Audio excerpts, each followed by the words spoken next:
Hey everyone, मैं कल्पना अपने channel में आप सभी का स्वागत करती हूँ। तो चलिए देखते हैं आज का चैप्टर। तो क्लास 9th का हिस्ट्री हम लोग देख रहे थे। हिस्ट्री का सीरीज आप लोगों का चल रहा है।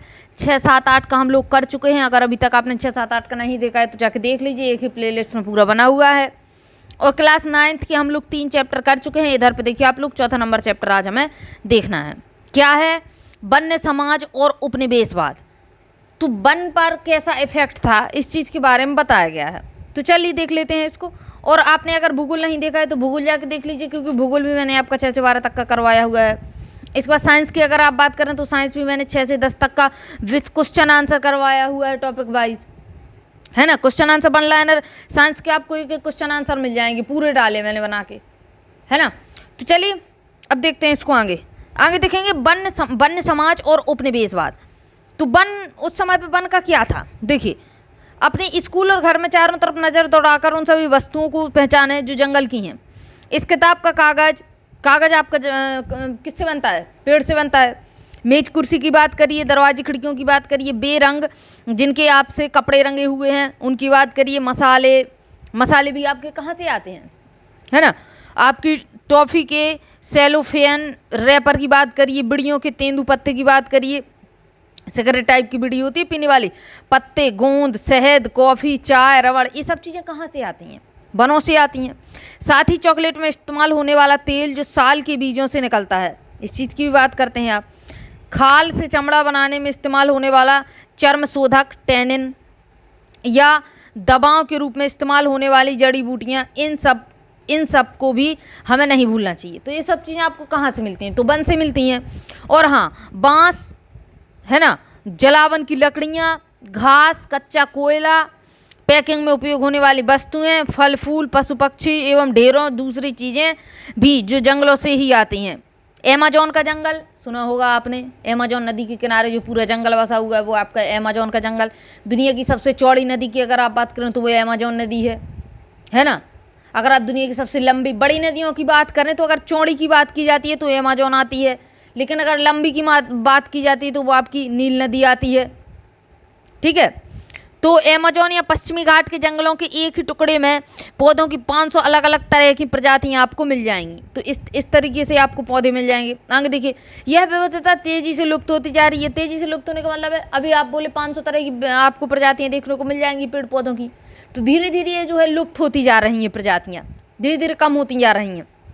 औद्योगिकरण के दौर में सन 1700 से 1995 के बीच 139 लाख वर्ग किलोमीटर जंगल, यानी दुनिया के कुल क्षेत्रफल का 9.3% भाग औद्योगिक इस्तेमाल, खेतीबाड़ी, चारागाहों वहाँ ईंधन की लकड़ी के लिए साफ कर दिया गया था। इस बात को समझिए कि आप बात करें कि जो 1700 से 1995 के बीच 139 लाख वर्ग किलोमीटर जंगल, इतना था, मतलब इतना जंगल सफाया कर दिया गया, जो कि ऑल वर्ल्ड के क्षेत्रफल का कितना था, तो 9 यानी अब 9.5 या 10% के आसपास भी इसको बोल सकते हैं। तो किसके लिए इसको सफाया किया गया था?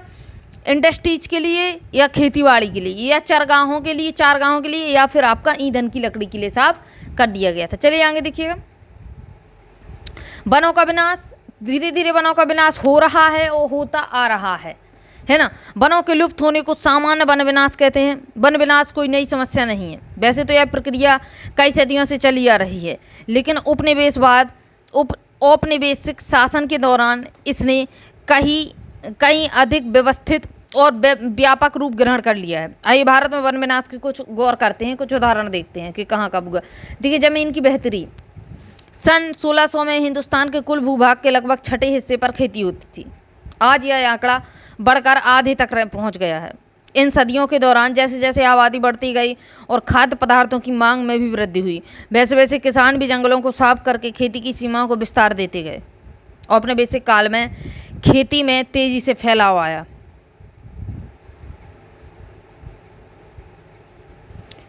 आगे देखिए, इसकी कई वजह हैं। खेती में जो फैलाव आया इसकी कई वजह हैं। पहली वजह क्या है? अंग्रेजों ने व्यावसायिक फसलों जैसे कि पट, सन, गन्ना, गेहूँ व कपास के उत्पादन को जमकर प्रोत्साहित किया। इन्होंने क्या किया, पटसन की खेती को आगे बढ़ाया, गन्ना गेहूं कपास सब की खेती को आगे बढ़ाया। 19वीं सदी की यूरोप में बढ़ती शहरी आबादी का पेट भरने के लिए खाद्यान्न और औद्योगिक उत्पादन के लिए कच्चे माल की जरूरत थी। लिहाजा इन फसलों की मांग में इजाफा हुआ। दूसरी वजह यह थी कि 19वीं सदी की शुरुआत में औपनिवेशिक सरकार ने जंगलों को अनु उत्पादन समझा। उनके हिसाब से इस व्यर्थ के बियावान पर खेती करके उससे राजस्व और कृषि उत्पादों को पैदा किया जा सकता है। मतलब जंगल खड़े हैं, उनसे उनका कुछ फायदा नहीं हो रहा था। किसका? अंग्रेजों का। तो उन्होंने सोचा कि ये हम जंगलों को साफ कर देंगे, है ना। देखिए, जंगलों को हम साफ कर देंगे तो उसमें क्या होगा, आप खेती कर सकेंगे, और खेती कर सकेंगे तो आप किसानों से राजस्व ले सकेंगे, और जो उत्पादन होगा उससे भी फायदा होगा। तो इस तरह राज्य की आय में बढ़ोतरी की जा सकती थी। यही वजह थी कि 1880 से 1920 के बीच खेती योग्य जमीन के क्षेत्रफल में 67 लाख हेक्टेयर की बढ़त हुई। तो इतने लाख हेक्टेयर ज़मीन साफ कर दी गई जंगलों की, और उधर उस पर खेती कराई गई।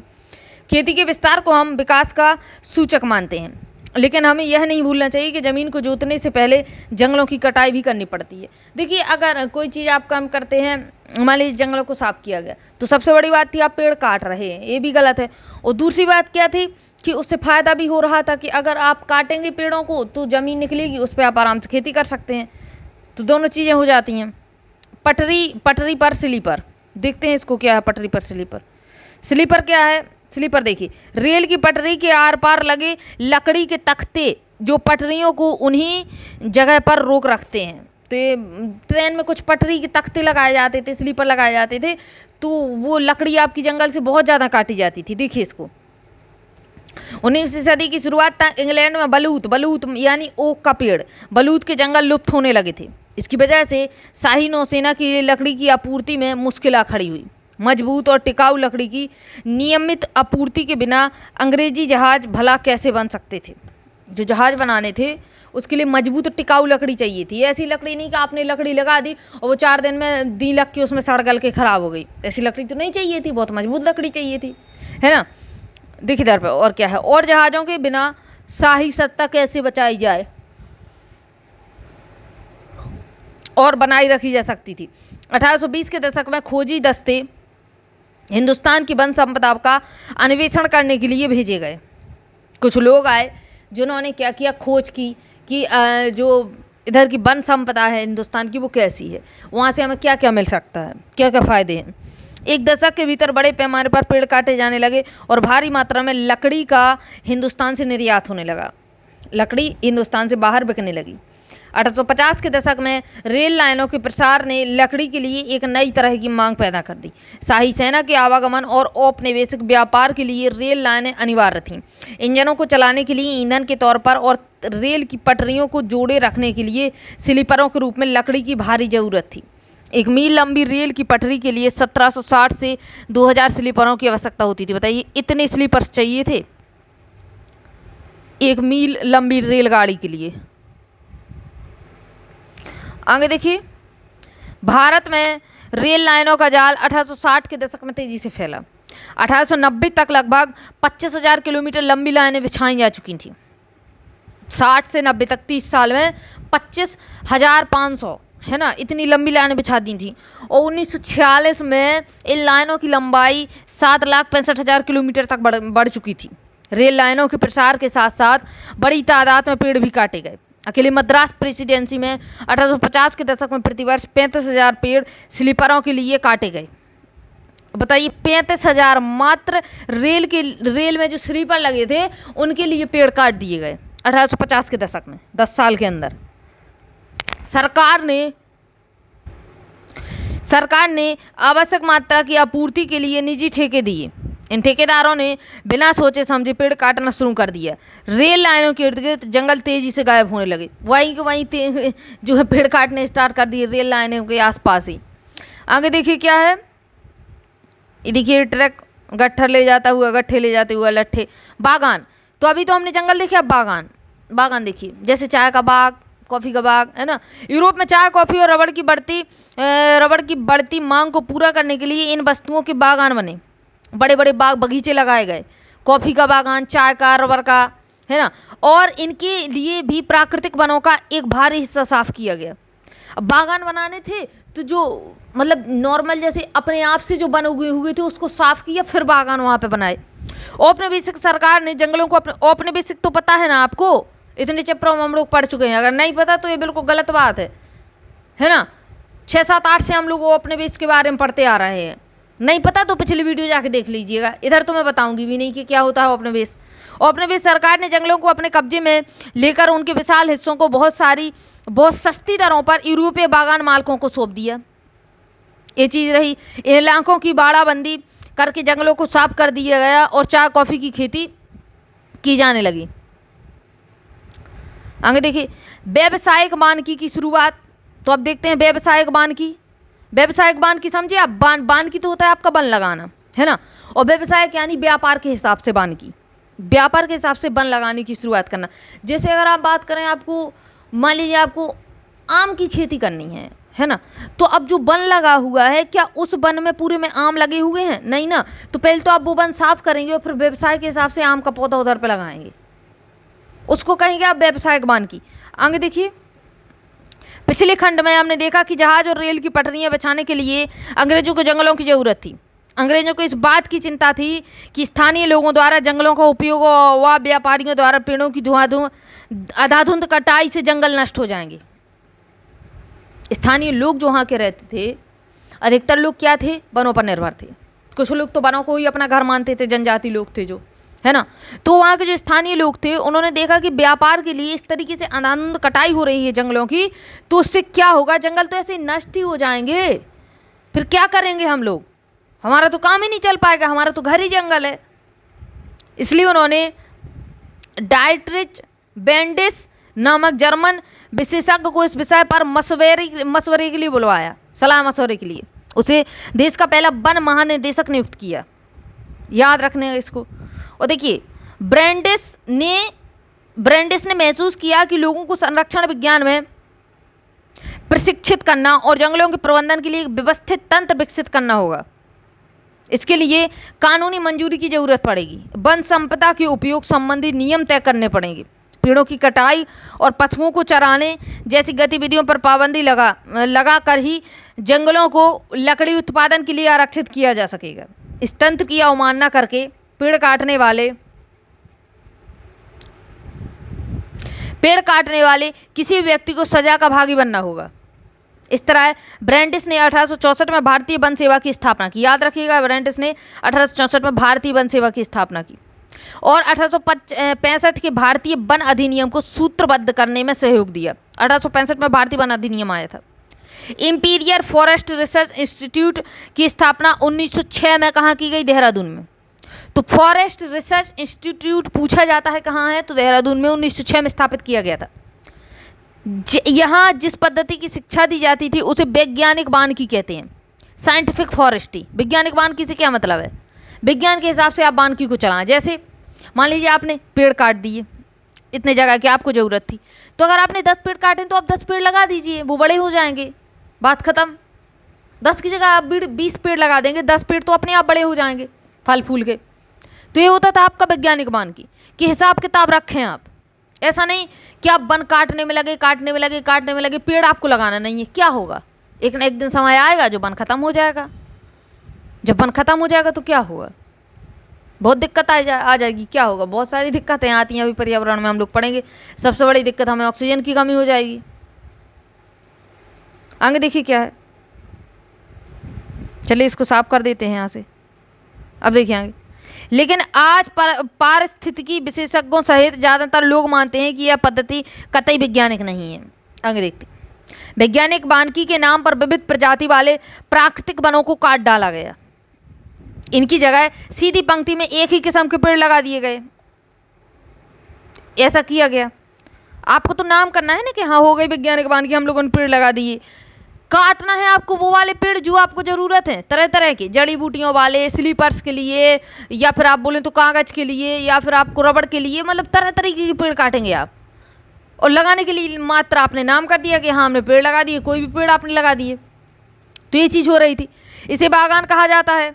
वन विभाग के अधिकारियों ने जंगलों का सर्वेक्षण किया, विभिन्न किस्म के पेड़ों वाले क्षेत्र की नाप जोख की और वन प्रबंधन के लिए योजनाएं बनाई। अब योजनाएं बनने लगी कि वन का प्रबंधन कैसे किया जाए। उन्होंने यह भी तय किया कि बागान का कितना क्षेत्र प्रतिवर्ष काटा जाएगा। ऐसा नहीं कि आप लगे काटने में कोई भी आके काट जाए वन, कोई भी गांव का आदमी आता है, कोई भी शहर का आदमी आएगा, काट दिया उसने वन, नहीं, ऐसा नहीं था। कुछ नियम कायदे कानून बनाए इन लोगों ने, योजनाएं बनाई।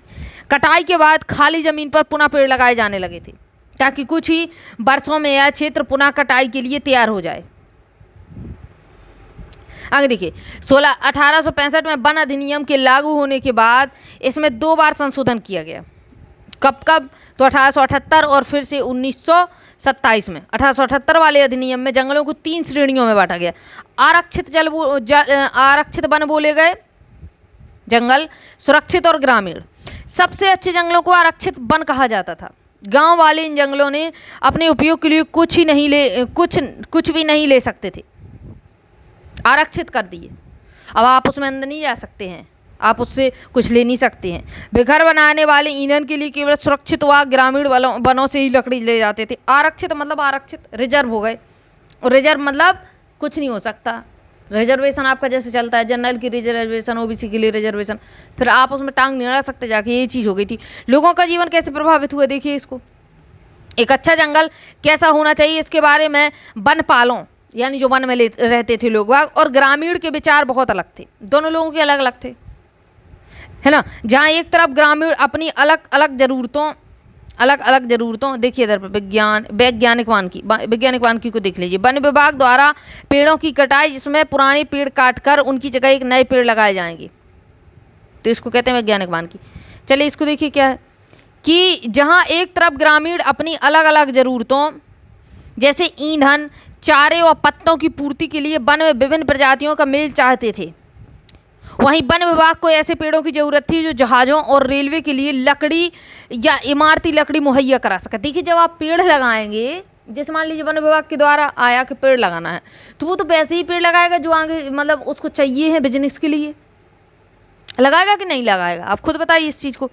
ऐसी लकड़ियाँ जो सख्त, लंबी और सीधी हों, इसलिए सागौन और साल जैसी प्रजातियों को प्रोत्साहित किया गया और दूसरी किस्में काट दी गई।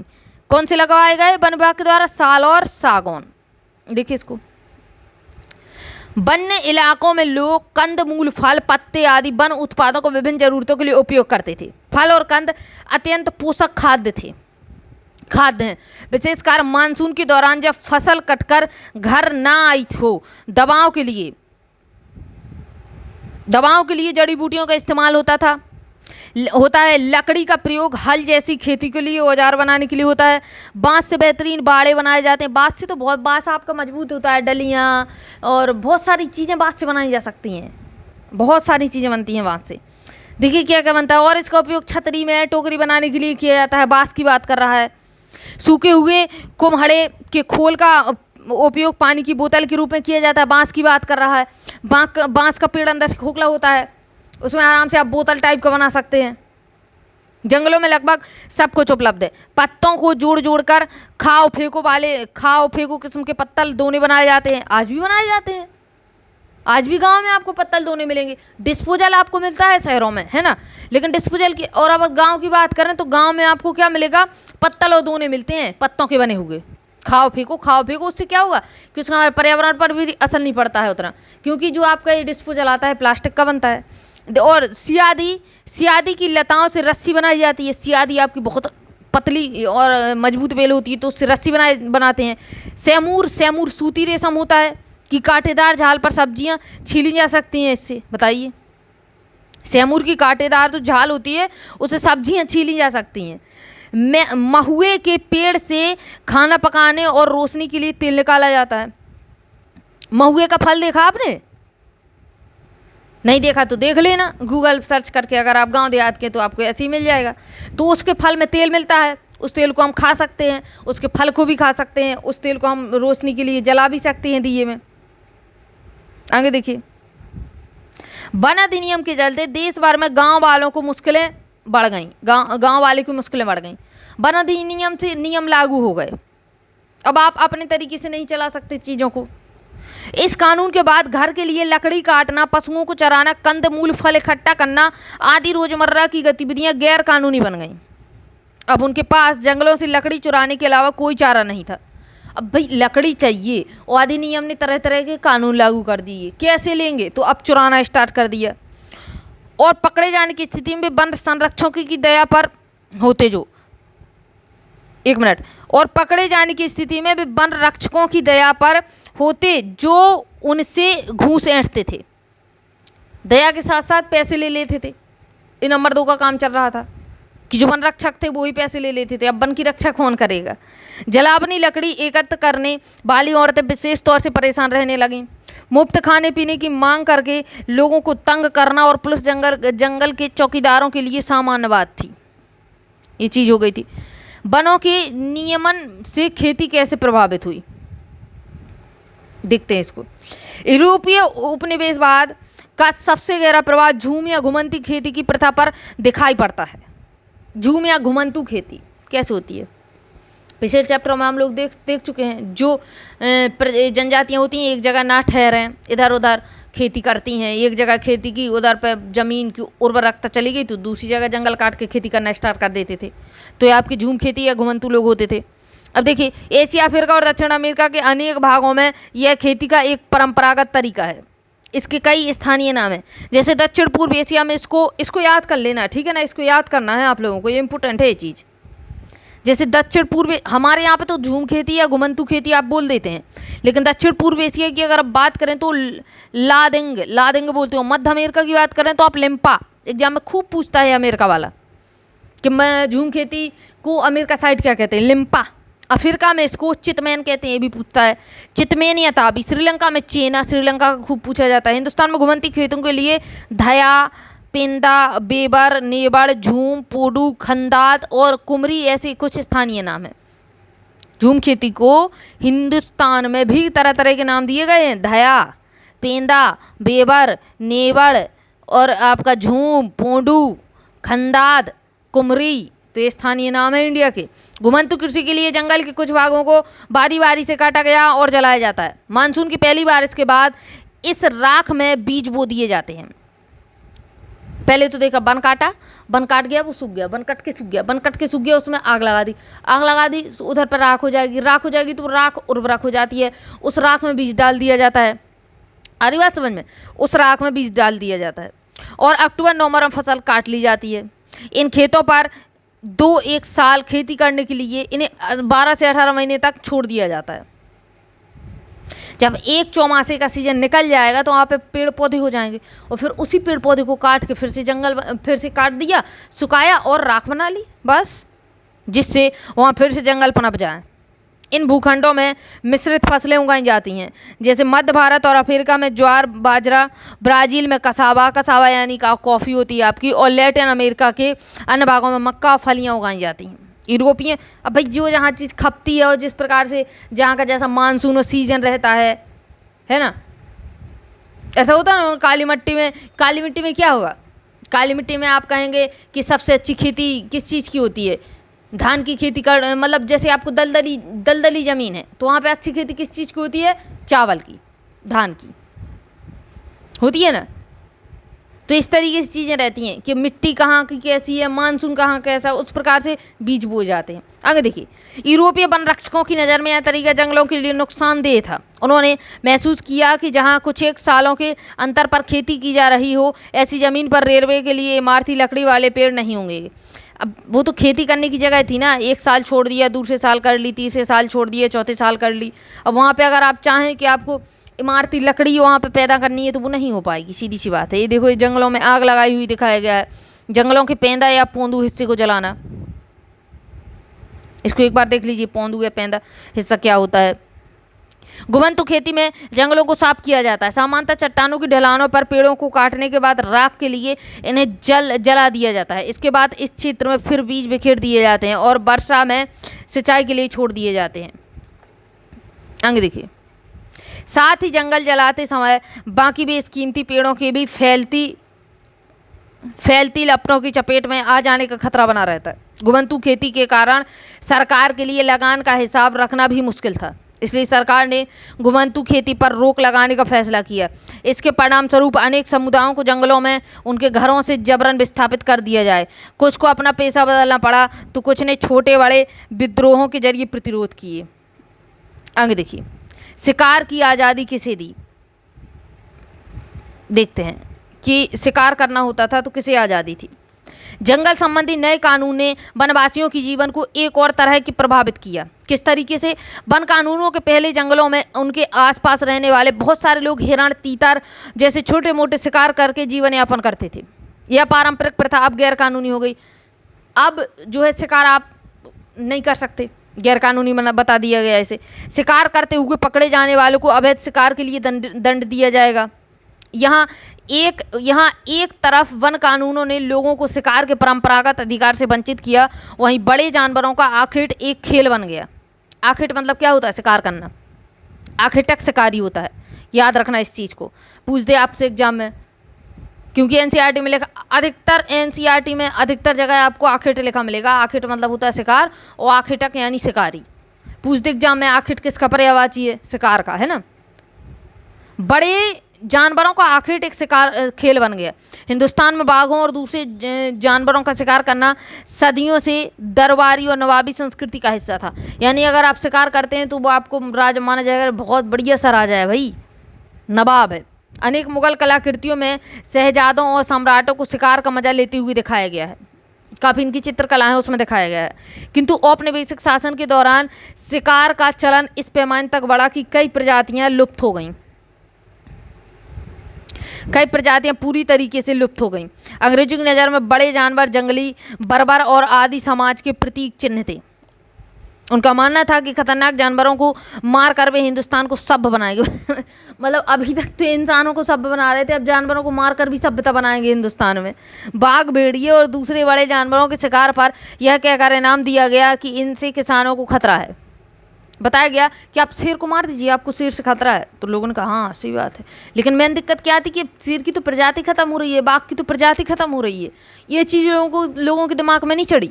आगे देखिए, 1875 से 1925 के बीच इनाम के लालच में 80,000 से ज़्यादा बाघ, 1.5 लाख तेंदुए, 2 लाख भेड़िए मार दिए गए। बताइए, इतना जानवर मार दिया गया। कितने सालों के बीच? 50 सालों के बीच, 1875 से लेकर 1925 तक। धीरे धीरे बाघ के शिकार को एक खेल की ट्रॉफी के रूप में देखा जाने लगा। बाघ का जो शिकार करता था उसको ट्रॉफी मिलती थी। अकेले जॉर्ज यूल नामक अंग्रेज अफसर ने 400 बाघ मारे थे। बताइए आप, मतलब एक व्यक्ति इतना ज़्यादा जानवरों को मार रहा था। प्रारंभ में जंगल के कुछ इलाके शिकार के लिए आरक्षित थे, कि मतलब इतना जंगल है, इधर पे आप शिकार कर सकते हैं। इस प्रकार से आरक्षित कर दिया था इन लोगों ने, है ना। आगे देखिए, काफ़ी समय बाद पर्यावरणविद और संरक्षणवादियों ने आवाज़ उठाई कि जानवरों की इन सारी प्रजातियों की सुरक्षा होनी चाहिए, ना कि उनको मारा जाना चाहिए। सही बात है, लेकिन यहाँ तो एक वो स्टैंडर्ड माना जाता था ना शिकार करना। नए व्यापार, नए रोजगार और नई सेवाएं। जंगलों पर वन विभाग का नियंत्रण स्थापित हो जाने से लोगों को कई तरह के नुकसान हुए, लेकिन कुछ लोगों को व्यापार के नए अवसरों का लाभ भी मिला। कई समुदाय अपने परंपरागत पेशे छोड़कर वन उत्पादों का व्यापार करने लगे। महज हिंदुस्तानी नहीं बल्कि दुनिया भर में कुछ ऐसा ही नज़ारा दिखता है। उदाहरण के लिए 19वीं सदी के मध्य में ऊंची जगहों पर रहकर मैनियोक उगाने वाले ब्राज़ील अमेज़न के मुंदुरुकु समुदाय के लोगों ने व्यापारियों को रबड़ की आपूर्ति के लिए जंगली रबड़ के वृक्षों से लेटेक्स एकत्र करना प्रारंभ कर दिए। कालांतर में वे व्यापार चौकियों की ओर नीचे उतर गए और पूरी तरह व्यापारियों पर निर्भर हो गए। आगे देखिए, हिंदुस्तान में वन उत्पादों का व्यापार कोई अनोखी बात नहीं है। जो वन से उत्पाद मिल रहे थे उससे जो व्यापार हो रहा था हिंदुस्तान में कोई बड़ी बात नहीं है, क्योंकि बहुत सारी चीज़ें हैं, बहुत सारे व्यापार हैं, जो अधिकतर 90% व्यापार आपके वनों से ही होते हैं। कहीं ना कहीं कुछ ना कुछ चीज़ आपकी ऐसी जुड़ी होगी जो वन से आती है। आप पढ़ाई भी करते हैं तो कागज़ कहाँ से मिलता है आपको, है ना।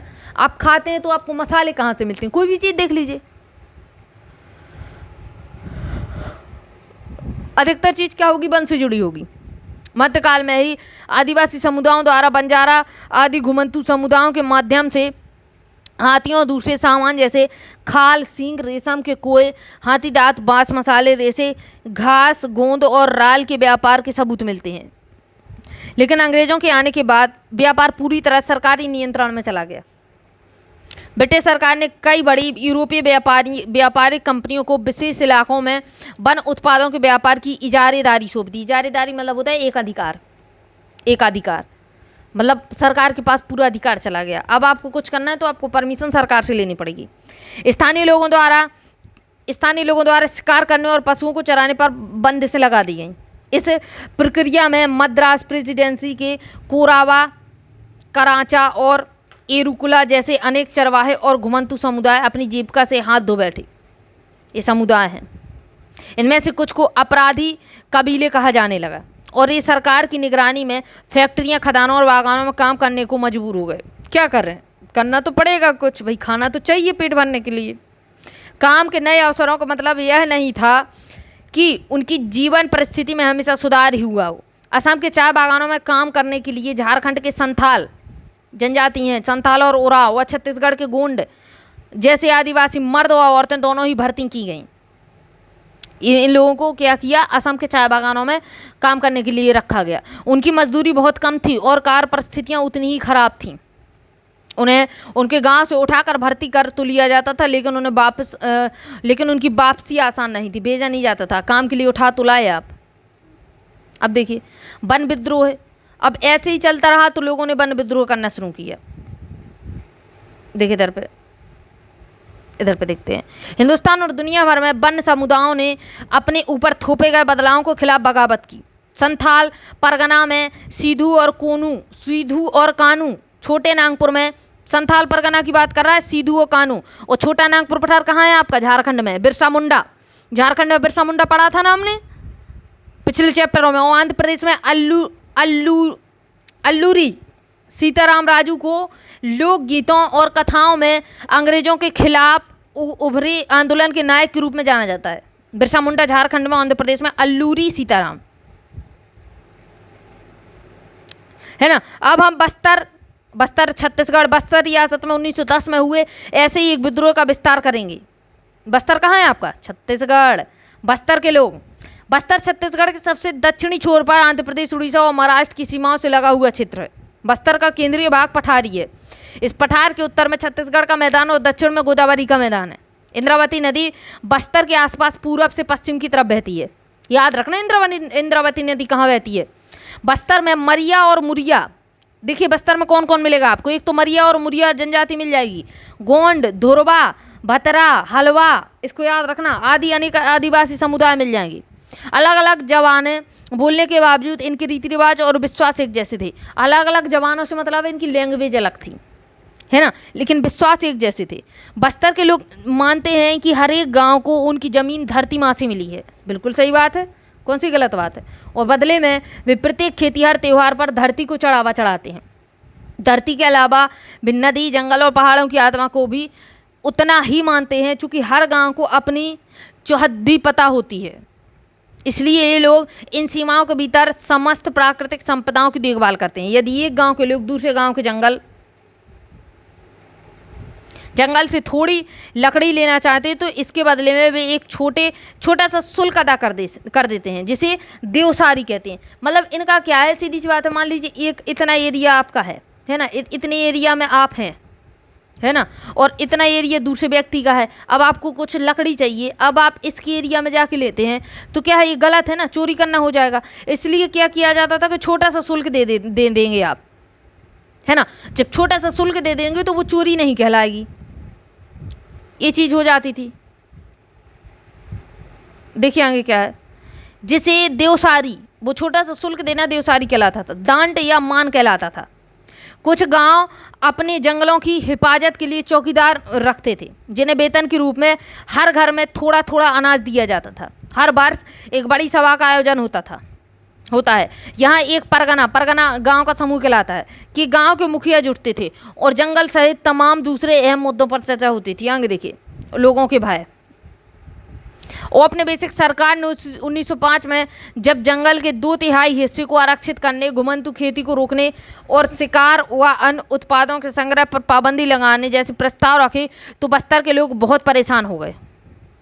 कुछ गांवों को आरक्षित वनों में इस शर्त पर रहने दिया गया कि वे वन विभाग के लिए पेड़ों की कटाई और ढुलाई का काम मुक्त करेंगे। बताइए, ये अपनी ही संपदा को दूसरों को देंगे, यही चीज़ आ रही थी यहाँ पे, और जंगल को आग से बचाए रखेंगे। बाद में इन्हीं गांवों को वन ग्राम कहा जाने लगा। बाकी गांव के लोग बगैर किसी सूचना या मुआवजे के हटा दिए गए। काफ़ी समय से गांव वाले ज़मीन के बड़े हुए लगान और औपनिवेशिक अफसरों के हाथों बेगार और चीज़ों को निरंतर मांग से त्रस्त थे। इसके बाद भानक अकाल का दौर आया, पहले 1899 से 1900 में और फिर 1907 से 8 में बहुत बड़ा अकाल आया। वन आरक्षण ने चिंगारी का काम किया। आगे देखिए, वन आरक्षण हो रहा था, उस चीज़ में चिंगारी लग गई वन आरक्षण में कि आप वनों का आरक्षण कैसे कर सकते हैं, आपने वनों को रिजर्वेशन कैसे दिया, मतलब रिजर्व कैसे किया। लोगों ने बाजार में त्योहारों के मौके पर और जहां कहीं भी कई गांव के मुखिया और पुजारी इकट्ठा होते थे, वहां जमा होकर इन मुद्दों पर चर्चा करना प्रारंभ कर दिया। कांगेर वनों के धुरवा समुदाय के लोग इस मुहिम में सबसे आगे थे, क्योंकि आरक्षण सबसे पहले यहीं लागू हुआ था, कांगेर में।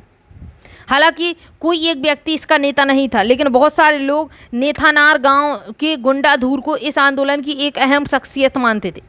1910 में आम की टहनियाँ, मिट्टी के ढेले, मिर्च और तीर गांव-गांव चक्कर काटने लगे। यह गांव में अंग्रेजों के खिलाफ बगावत का संदेश था। हर एक गांव ने इस बगावत के खर्चे में कुछ ना कुछ मदद दी। बाजार लूटे गए, अफसरों और व्यापारियों के घर, स्कूल और पुलिस थानों को लूटा और जलाया गया। अनाज का पुनः वितरण किया गया। जिन पर हमले हुए उनमें से ज़्यादातर लोग औपनिवेशिक राज्य और इसके दमनकारी कानूनों से किसी न किसी तरह जुड़े थे। इन घटनाओं के एक जसमंतीत गवाह मिशनरी विलियम बार्ड ने लिखा है। क्या लिखा है?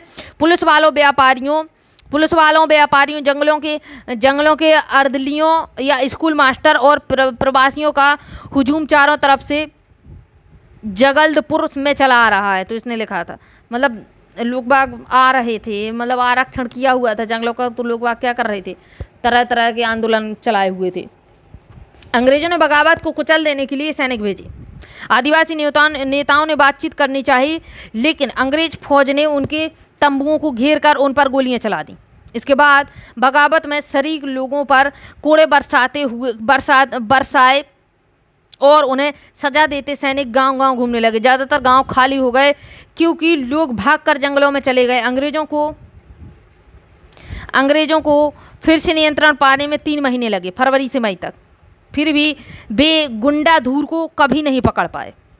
विद्रोहियों की सबसे बड़ी जीत यही रही कि आरक्षण का काम कुछ समय के लिए स्थगित कर दिया गया और आरक्षित क्षेत्र को भी 1910 से पहले की योजना से लगभग आधा कर दिया गया। बस्तर के जंगलों और लोगों की कहानी यहीं ख़त्म नहीं होती। आज़ादी के बाद भी लोगों को जंगलों से बाहर रखने और जंगलों को औद्योगिक उपयोग के लिए आरक्षित करने की नीति कायम रखी गई। 1970 के दशक में वर्ल्ड बैंक ने प्रस्ताव रखा कि कागज उद्योग को लुगदी उपलब्ध कराने के लिए 4600 हेक्टेयर प्राकृतिक साल वनों की जगह देवदार के पेड़ लगाए जाएंगे। अगर आप 4600 हेक्टेयर काटते हैं पेड़ों को, ज़मीन को, तो आपको क्या करना पड़ेगा कि देवदार के पेड़ लगाने पड़ेंगे। लेकिन स्थानीय पर्यावरणविद के विरोध के फलस्वरूप इस परियोजना को रोक दिया गया। ये तो वर्ल्ड बैंक ने कहा था, जो कि पूरा वर्ल्ड का देखती है, लेकिन जो वहाँ के स्थानीय पर्यावरणविद थे उन लोगों ने इस चीज़ को रोक दिया। आइए हम एशिया के एक और हिस्से इंडोनेशिया की तरफ चलें, जरा देखें कि इस वक्त वहाँ क्या चल रहा था। इंडोनेशिया, जावा, सुमात्रा आपका दिखाया जाएगा। जावा के जंगलों में हुए बदलाव। जावा, सुमात्रा, इंडोनेशिया, अभी मैप दिया होगा यहाँ पर जावा, सुमात्रा, इंडोनेशिया का। देखिए ये रहा बंगाल की खाड़ी, आपको इस साइड मिलेगी, इस साइड कहीं। आप जब वर्ल्ड मैप देखेंगे तब आपको समझ में आएगा। बंगाल की खाड़ी से आते हुए इधर पे आपका सुमात्रा, मलाया है ना, ये आपका है कुआलालंपुर, ये चीज़ें आपकी इधर पे दिखाई गई हैं। चलिए देखिए कहाँ थे हम लोग, इधर पे देख लीजिए। जावा को आजकल इंडोनेशिया के चावल उत्पादक द्वीप के रूप में जाना जाता है। इंडोनेशिया देश है और जावा वहाँ का द्वीप है, जावा, सुमात्रा। लेकिन एक ज़माने में यह क्षेत्र अधिकांश वन आच्छादित था, वनों से भरा पूरा था। इंडोनेशिया एक डच उपनिवेश था, यानी डचों ने यहाँ पर कब्जा कर रखा था इंडोनेशिया में। और जैसे ही हम देखेंगे भारत और इंडोनेशिया के वन कानून में कई समानताएं थी। इंडोनेशिया में जावा ही वह क्षेत्र है जहाँ डचों ने वन प्रबंधन की शुरुआत की थी। जावा में अंग्रेजों की तरह वे भी जहाज बनाने के लिए जावा से लकड़ी हासिल करना चाहते थे। सन 1600 में जावा की अनुमानित आबादी 34 लाख थी 1600 में। हालांकि उपजाऊ मैदानों में ढेर सारे गांव थे, लेकिन पहाड़ों में भी घुमंतू खेती करने वाले अनेक समुदाय रहते थे। जावा के लकड़हारे, जावा में कलांग समुदाय पूछ सकता है भाई इंडोनेशिया का है ना। और इंडोनेशिया में भी अंदर तक बात करें तो जावा का है, जावा। आई बात समझ में। कलांग समुदाय के लोग कुशल लकड़हारे और घुमंतू किसान थे। उनका महत्व इस बात से आंका जा सकता है कि 1755 में जब जावा की माताराम रियासत वहाँ पे बटी, तो यहाँ के 6000 कलांग परिवारों को भी दोनों राज्यों में बराबर बांट दिया गया। उनके कौशल के बगैर सागौन की कटाई कर राजाओं के महल बनाना बहुत मुश्किल है। डचों ने जब 18वीं सदी में वनों पर नियंत्रण स्थापित करना प्रारंभ किया, तब उन्होंने भी कोशिश की कि कलांग उनके लिए काम करें। 1770 में कलांगों ने एक डच किले पर हमला करके इसका प्रतिरोध किया, लेकिन इस विद्रोह को दबा दिया गया। मतलब कलांग ने विद्रोह तो किया लेकिन हो नहीं सका। डच वैज्ञानिक वानिकी, तो इधर डचों साइड भी आपका जावा में वैज्ञानिक वानिकी चलाई गई। देखिए इस चीज़ को क्या है। 19वीं सदी में जब लोगों के साथ साथ इलाकों पर भी नियंत्रण स्थापित करना जरूरी लगने लगा, तो डच उपनिवेशकों ने जावा में वन कानून लागू कर ग्रामीणों की जंगल पर पहुंच पर बंदिशें थोप दी। इसके बाद नाव या घर बनाने जैसे खास उद्देश्यों के लिए सिर्फ चुने हुए जंगलों से लकड़ी काटी जा सकती थी। हर जगह से आप लकड़ी नहीं ला सकते। आरक्षण कर दिया था वनों में, क्या आप इतनी जगह से लकड़ी ले सकते हैं, इतनी जगह इस पर आप शिकार कर सकते हैं। इस तरीके से चीज़ें हो गई थी। सिर्फ चुने हुए जंगलों से लकड़ी काटी जा सकती थी, और वह भी कड़ी निगरानी में। ग्रामीणों को मवेशी चराने, बिना परमिट लकड़ी ढोने या जंगल से गुजरने वाली सड़क पर घोड़ा गाड़ी अथवा जानवरों पर चढ़कर आने जाने के लिए दंडित किया जाने लगा। भारत की ही तरह यहाँ भी जहाज और रेल लाइनों के निर्माण ने वन प्रबंधन और वन सेवाओं को लागू करने की आवश्यकता पैदा कर दी। 1882 में अकेले जावा से ही इतना 2,80,000 स्लीपरों का निर्यात किया गया। जावा अकेले से जावा ने 2,80,000 स्लीपरों का निर्यात किया, बेचा। जाहिर है कि पेड़ काटने, लट्ठों को ढोने और स्लीपर तैयार करने के लिए श्रम की आवश्यकता थी। डचों ने पहले तो जानवरों में खेती की जमीनों पर लगान लगा दी। जंगलों में खेती की जमीन पर लगान लगा दी, और बाद में कुछ गांवों को इस शर्त पर इससे मुक्त कर दिया कि वे सामूहिक रूप से पेड़ काटने, लकड़ी के ढोने के लिए भैंसे उपलब्ध कराने का मुफ्त काम करेंगे। ये आप काम कर देंगे, हम आपसे टैक्स नहीं लेंगे। इस व्यवस्था को इतना लंबा सा नाम दिया गया जिसको पढ़ने में दिक्कत आने वाली है सबको। ब्लेंडाग डिएंस्टन के नाम से जाना गया। बाद में वन, इसको याद कर लेना थोड़ी, है ना। बाद में वन ग्रामवासियों को लगान माफी के बजाय थोड़ा बहुत मेहनताना तो दिया जाने लगा, लेकिन वन भूमि पर खेती करने के लिए उन्हें अधिकार सीमित कर दिए गए। आगे देखिए कितना बचा। सामिन की चुनौती, बस यहाँ पे आपका ख़त्म है चैप्टर, ज़्यादा नहीं है, हो गया आपका ये वाला, एक वीडियो में हो गया, वरना हर चैप्टर में 2-2 वीडियो। आगे के चैप्टर आपके 3 बहुत इंपॉर्टेंट थे। फ्रांस की क्रांति, रसिया और हिटलर वाला सब बहुत इंपॉर्टेंट थे, हद इंपॉर्टेंट। तो उसको थोड़ा एक्सप्लेन करने में टाइम लगा, इसलिए उसके 45 मिनट के आपके 2-2 वीडियो बने थे ना, 2-2 वीडियो। और ये आपका एक ही में हो गया। और अब भी जो आपके पूरे 8 चैप्टर हैं, ये आपका कौन सा है, चौथा चैप्टर है। 4 चैप्टर भी आपके मुझे लगता है लगभग एक वीडियो में आपके हो जाएंगी, 1-1 घंटे की वीडियो है। चलिए देख लेते हैं, जब होंगे जब देखे जाएंगे। सामिन की चुनौती क्या थी। सामिन कोई व्यक्ति रहा है। सन 1890 के आसपास सागौन के जंगलों में स्थित रांदू बिलातुंग गांव के निवासी सुरोंतिको सामिन ने जंगलों पर राजकीय मालिकाना पर सवाल खड़े कर दिए। उसका तर्क था कि चूंकि हवा, पानी, जमीन और जंगली और लकड़ी राज्य की बनाई हुई नहीं है, आपने नहीं इसको खड़ा किया है ना, ये प्राकृतिक है, तो सामिन ने ये चीज़ बोली, इसलिए उन पर उसका अधिकार नहीं हो सकता। जल्दी ही एक व्यापक आंदोलन खड़ा हो गया। इस आंदोलन को संगठित करने वालों में सामिन का दामाद भी सक्रिय था। 1907 तक 3000 परिवार उसके विचारों को मानने लगे थे। 1907 तक आते आते 1890 से 1907 तक आते आते सामिन की चीज़ों को लोग बाग मानने लगे थे, विचारों को, और इसमें उसका दामाद भी था। 1907 तक 30,000 लोग इस चीज़ को मानने लगे थे। डच जब ज़मीन का सर्वेक्षण करने आए तो कुछ सामिनवादियों ने अपनी ज़मीन पर लेटकर इसका विरोध किया, जबकि दूसरों ने लगाने या जुर्माना भरने या बेगार से इनकार कर दिया। एक तो सबसे बड़ी बात होती है एकता, है ना। अगर आप एकजुट हैं तो चाहे यहाँ पे अंग्रेज हो चाहे जो हो, कोई नहीं टिक पाएगा। युद्ध और वन विनाश। पहला दूसरा विश्व युद्ध तो हमने देखा, एक बार आप लोग बता दीजिए कि कब से कब तक हुआ। तो पहला कब से कब तक हुआ? 1914 से 18 तक। दूसरा कब से कब तक हुआ? 1939 से 45 तक। दोनों याद रखना, बहुत ही इंपॉर्टेंट है। चलिए देखिए आगे। पहले और दूसरे विश्व युद्ध का जंगलों पर गहरा असर पड़ा। भारत में तमाम चालू कार्य योजनाओं को स्थगित करके वन विभाग ने अंग्रेजों की जंगी जरूरतों को पूरा करने के लिए बेतहाशा पेड़ काटे। जावा पर जापानियों के कब्जे से ठीक पहले डचों ने भस्म कर भागो नीति अपनाई, जिसके तहत आरा मशीनों और सागौनों के विशाल लट्ठों के ढेर जला दिए जाते थे, बताइए, जिससे वे जापानियों के हाथ ना लग पाएं। इसके बाद जापानियों ने वनवासियों को जंगल काटने के लिए बाध्य करके अपने युद्ध उद्योग के लिए जंगलों का निर्मम बहुत जंगल काटा गया। युद्ध के दौरान बहुत विनाश किया गया। बहुत सारे गांव ने इस अवसर का लाभ उठाकर जंगल में अपनी खेती का विस्तार किया। जंगल के बाद इंडोनेशियाई वन सेवा के लिए इन जमीनों को अब वापस हासिल कर पाना कठिन था।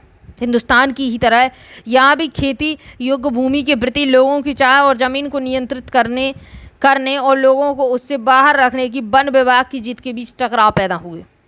बानकी में नए बदलाव। तो बानकी में नए बदलाव किए गए। अब देखते हैं आगे कि बानकी में क्या नए बदलाव किए गए। 80 के दशक में एशिया और अफ्रीका की सरकारों को यह समझ में आने लगा था कि वैज्ञानिक बानकी और वन समुदायों को जंगलों से बाहर रखने की नीतियों के चलते बार बार टकराव पैदा होता है। परिणामस्वरूप वनों से इमारती लकड़ी हासिल करने के बजाय जंगलों का संरक्षण ज़्यादा महत्वपूर्ण लक्ष्य बन गया है। सरकार ने यह भी मान लिया है कि इन लक्ष्य को हासिल करने के लिए वन प्रदेशों में रहने वालों की मदद लेनी होगी। मिजोरम से लेकर केरल तक हिंदुस्तान में हर कहीं घने जंगल सिर्फ इसलिए बच गए कि ग्रामीणों ने सरना, देवरा, कूडू, कान, राई इत्यादि नामों से पवित्र बगीचे समझकर इनकी रक्षा की, यानी पूजा करने लगे थे। कुछ गांवों को वन रक्षकों पर निर्भर रहने के बजाय अपने जंगलों की चौकसी आप करते रहते थे, खुद करते थे उनकी देखरेख। इनमें हर परिवार बारी बारी से अपना योगदान देता रहता था। स्थानीय वन समुदाय और पर्यावरणविद अब वन प्रबंधन के वैकल्पिक तरीकों के बारे में सोचने लगे हैं। चलिए देखिए आगे। चैप्टर यहाँ पर ख़त्म होता है आपका। चलिए, हो गया आपका चैप्टर ख़त्म। अच्छी बात है कि एक पार्ट में हो गया, वरना दो पार्ट में हम लोग कर रहे थे, बहुत मतलब लंबी वीडियो खिंच रही थी। चलिए अब नए चैप्टर के साथ मिलेंगे, देखते हैं आगे चैप्टर में क्या है। आज तो हम लोगों ने वन को देख लिया। मिलेंगे कल नए चैप्टर के साथ, तब तक के लिए जय हिंद, जय भारत।